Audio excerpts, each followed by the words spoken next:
তো problem C 33 নম্বর অঙ্কে বলা হয়েছে a company's data relating to expect operation for the coming year are given below.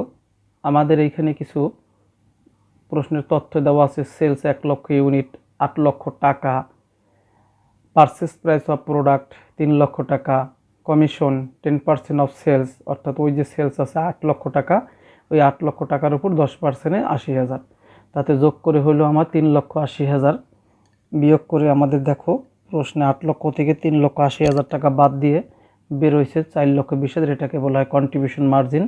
Fixed cost দেওয়া আছে 3 লক্ষ টাকা। এই কন্ট্রিবিউশন মার্জিন 4,20,000 টাকা থেকে 3 লক্ষ টাকা বাদ দিছি, বের হয়েছে 1,20,000। মানে এটা প্রশ্নের তথ্য দেওয়া আছে। আমাদের রিকোয়ারমেন্টে চাইছে what is the company's break even point, what unit sales would give you a pre tax profit 1,80,000 টাকা, if the company could sell 1 লক্ষ units and wants a pre-tax profit of 1,80,000 টাকা, what price would it have to charge if the purchase price of the product increased by 10%, what volume would be required to earn after tax profit of 72,000 টাকা, tax rate 40%। তো আমাদের অঙ্ক শুরুতে আমাদের কিছু working করতে হবে, কারণ ব্রেক ইভেন পয়েন্টের যে সূত্র সেটা হচ্ছে FC divided by contribution per unit.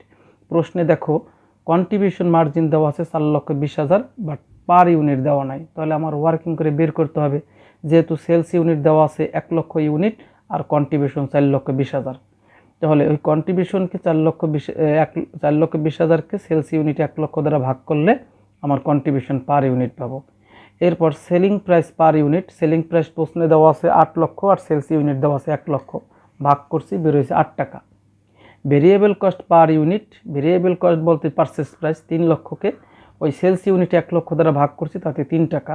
New variable cost per unit, new variable cost per unit 3 টাকা প্লাস ওই 3 টাকার সাথে ওই 10% রিকোয়ারমেন্ট সাইডে এই যে 10% ইনক্রিজ করার কথা বলছে, এই জন্য আমরা 10% ইনক্রিজ করছি, তাতে 3 টাকা 30 পয়সা। নিউ কন্ট্রিবিউশন পার ইউনিট, দেখো আমাদের কন্ট্রিবিউশন পার ইউনিট পূর্বে ছিল 4 টাকা 20 পয়সা, এর থেকে আমাদের পারচেস প্রাইস 10% যে বাড়ছে শুধু অতটুকু বাদ দিয়ে দিছি, কারণ ভেরিয়েবল কস্ট যতটুকু বাড়ে ততটুকু কন্ট্রিবিউশন কমে, ভেরিয়েবল কস্ট যতটুকু বাড়বে কন্ট্রিবিউশন ততটুকু বাড়বে। এখানে সেম ওই কাজটাই করছি। আমাদের আগের যে কন্ট্রিবিউশন 4 টাকা 20 পয়সা, এর থেকে আমরা কি করছি, ওই যে নতুন করে 10% বাড়ছে পারচেস প্রাইস ততটুকু বাদ দিছি, তো 3 টাকা 10% 30 পয়সা, তো 4 টাকা 20 পয়সা থেকে 30 পয়সা বাদ দিছি, তাতে 3 টাকা 90 পয়সা। এরপর আমরা রিকোয়ারমেন্টে যাই।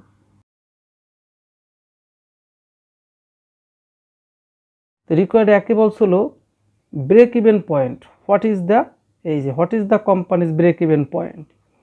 তো আমরা ব্রেক ইভেন পয়েন্ট বের করছি fixed cost divided by contribution per unit.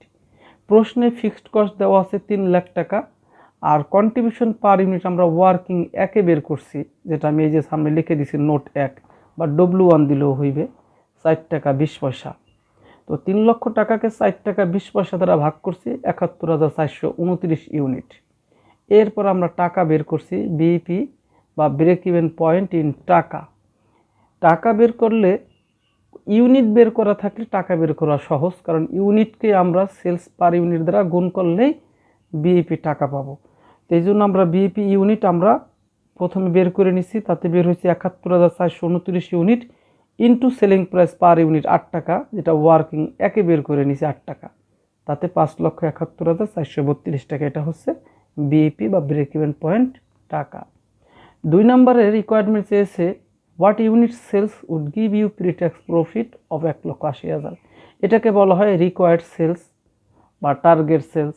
তো আমরা লিখছি রিকোয়ার্ড সেলস ইন ইউনিট, ব্র্যাকেটে লিখে দিছি বিফোর ট্যাক্স, কারণ এটা বিফোর ট্যাক্সে হয় আফটার ট্যাক্সে হয়, যেহেতু প্রশ্নে বলে দিছে বিফোর ট্যাক্স, এই জন্য আমরা বিফোর ট্যাক্সের সূত্রে নেব। Fixed cost plus desired profit divided by contribution per unit. Fixed cost প্রশ্নে দেওয়া আছে 3 লাখ আর প্রশ্নে ডিজার্ট প্রফিটটার কথা বলে দিছিল, দেখো একটু তোমরা, ওই যে 1,80,000 টাকা, 1,80,000 টাকা, এই যে এই 1,80,000 টাকা আমরা লিখছি ডিজার্ট প্রফিট। আর কন্ট্রিবিউশন পার ইউনিট আমরা ওয়ার্কিং একে পাইছি 4 টাকা 20 পয়সা, এটা দ্বারা ভাগ করছি মানে 3 লক্ষর সাথে 1,80,000 যোগ করে 4 টাকা 20 পয়সা দ্বারা ভাগ করছে, তাতে 1,14,286 ইউনিট। যদি এটা আবার টাকা চাইতো তাহলে এই ইউনিটকে সেলিং প্রাইস পার ইউনিট যে 8 টাকা পাইছি ওইটা দ্বারা গুণ করলেই হয়ে যায়, কারণ ইউনিট বের করে টাকা বের করা সহজ। আর ইউনিট বের না করে যদি টাকা চায় তাহলে আবার এই কন্ট্রিবিউশন পার ইউনিটের জায়গায় লিখবো কন্ট্রিবিউশন রেশিও, অর্থাৎ রেশিও দ্বারা ভাগ করলে টাকা বের হয় আর পার ইউনিট দ্বারা গুণ করলে ইউনিট বের হয়।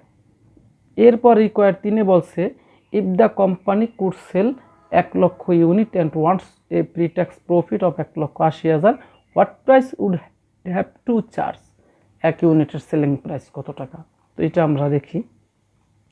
3 number required let x be the selling price, মানে আমরা সেলিং প্রাইসকে x টাকা ধরলাম, দেন সেলস হবে তাহলে কত, VC plus FC plus profit, ভিসিতে ভেরিয়েবল কস্ট, এফসিতে ফিক্সড কস্ট, প্রফিটের পর সেলস আছে, যেহেতু 1 লক্ষ ইউনিটের কথা বলে দিছে এই জন্য আমরা 1 লক্ষ ইউনিটের সাথে ওই এক্স গুণ দিছি, সমান সমান ভিসি মানে ভেরিয়েবল কস্ট।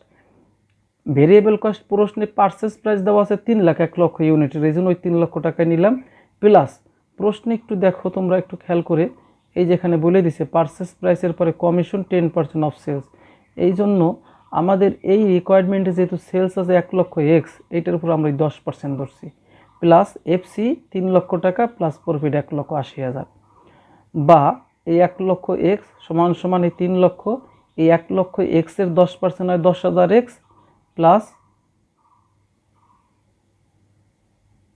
10,000 এক্সটা আমাদের দুইবার হয়ে গেছে,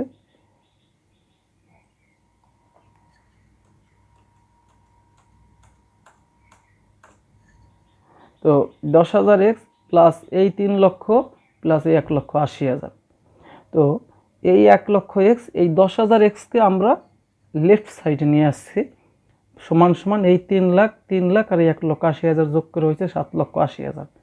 1 লক্ষ থেকে 10,000 এক্স বাদ দিলে থাকে 90,000 এক্স সমান সমান 7,80,000।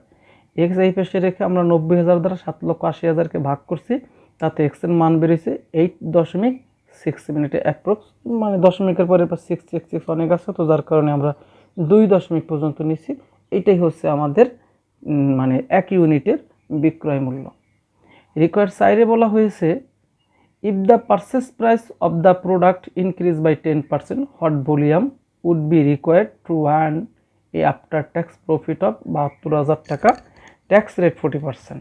বলছে পারচেস প্রাইস যদি 10% ইনক্রিজ হয় তাহলে রিকোয়ার্ড সেলস কত হবে, যদি আমার 72,000 টাকা প্রফিট হয়। এটা আবার বলছে ট্যাক্স দেওয়ার পরে রিকোয়ার্ড সেলস আফটার ট্যাক্স, দেখো সূত্রটা FC plus desired profit 1 minus TR বা ট্যাক্স রেট, নিচে কন্ট্রিবিউশন পার ইউনিট। এফসি প্রশ্নে দেওয়া আছে 3 লাখ টাকা প্লাস ডিজার্ট প্রফিট আমরা প্রশ্নে পাইছি 72,000 টাকা, আর 1 মাইনাস ট্যাক্স রেট হচ্ছে 40%, 40%কে আমরা 0.40 লিখছি। তো 3 লক্ষ প্লাস এই 72,000কে এই 1 থেকে 0.40 বিয়োগ করলে বেরোলো 0.60, 60 দ্বারা 72,000কে ভাগ করছি, বেরোয়েছে 1,20,000। নিচে আমরা কন্ট্রিবিউশন পার ইউনিট এখানে 3 টাকা 90 পয়সা লিখছি, কেন লিখছি একটু দেখো, ওইখানে প্রশ্নে বলে দিছিল যে সেলিং পারচেস প্রাইস আমার 10% ইনক্রিজ হবে, new variable cost per unit, ওই 3 টাকার উপর 10% আমরা বৃদ্ধি করছি, তাতে আমার নিউ ভেরিয়েবল কস্ট হলো 3 টাকা 30 পয়সা। নিউ কন্ট্রিবিউশন পার ইউনিট ওই যে 30 পয়সা, আমরা 30 পয়সা যে করছে বের হয়েছে ওইটাকে আমরা এখান থেকে বাদ দিয়ে দিছি, অথবা এইখানে আমি দেখাইতে পারতাম ওই 3 টাকার উপর যে 10% 30 পয়সা হয়, এটা আমি সরাসরি এখানে দেখাই দিই, তাতে বুঝতে সুবিধা হবে না তোমাদের যে কিভাবে আমার 30 পয়সা আসলো।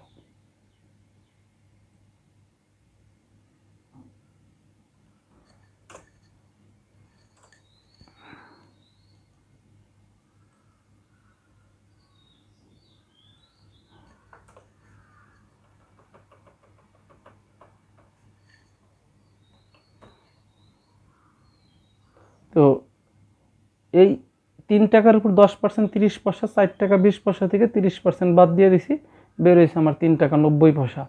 এই 3 টাকা 90 পয়সা হচ্ছে আমার এইখানে। তো এরপরে আমরা ওই 3 টাকা 90 পয়সা দ্বারা এই 3 লক্ষ প্লাস 1,20,000 হয় 4,20,000, এটাকে 3 টাকা 90 পয়সা দ্বারা ভাগ করছি, বের হয়েছে 1,07,692 ইউনিট। এই হচ্ছে আমাদের প্রবলেম 36। তো তোমাদের এরপর যদি কোনো সমস্যা হয় তাহলে জিজ্ঞেস করো কমেন্টে। আর এই রকম অঙ্ক বইতে আমার অনেক অঙ্ক আছে, তোমরা বইয়ের অঙ্কগুলো একটু বেশি বেশি প্র্যাকটিস করবে, তাহলে দেখবে অঙ্কগুলো সহজ হয়ে গেছে, প্লাস তোমাদের সূত্রগুলোও মুখস্থ হয়ে গেছে।